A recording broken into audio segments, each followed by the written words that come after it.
জিয়াউর রহমান সাহেবের বীরত্ব মুক্তিযুদ্ধ ঘোষণার মধ্য দিয়ে যে মুক্তিযুদ্ধ শুরু হয়েছিল, প্রারম্ভ সেই সময়ে বাহিনীরা তাদের দোসরকে নিয়ে এই দেশের দোসর যারা তাদেরকে দিয়ে এই দেশের বরেণ্য বুদ্ধিজীবী, শিক্ষাবিদ, সাহিত্যিক, সাংবাদিক, চিকিৎসক, প্রকৌশলী সহ সকল বরেণ্য বুদ্ধিজীবীদেরকে তারা তুলে নিয়ে হত্যা করে। মূল উদ্দেশ্য ছিল বাংলাদেশকে মেধাশূন্য করে দেওয়ার, ভবিষ্যতে বাংলাদেশ নিয়ে দাঁড়াতে না পারে সেই জন্য এই জঘন্য হত্যাকাণ্ড করেছে।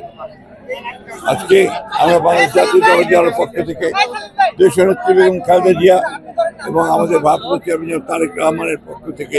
আমরা আজকে এখানে এই সমস্ত দল নিয়ে, আমাদের সংগঠনকে নিয়ে আমরা এসেছিলাম আমাদের শ্রদ্ধা নিবেদন করতে। শ্রদ্ধা নিবেদন করেছি এবং সেই সঙ্গে এই শপথ নিয়েছি যে আমরা আমাদের জন্য যারা প্রাণ দিয়েছেন দেশের জন্য, জাতির জন্য,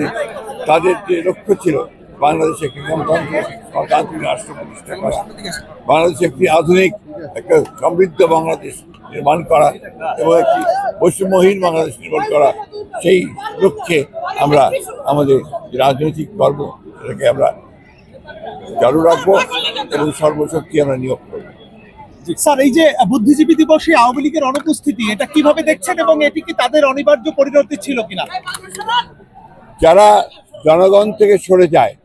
যারা গণতন্ত্রকে হত্যা করেছে, যারা মানুষকে হত্যা করেছে,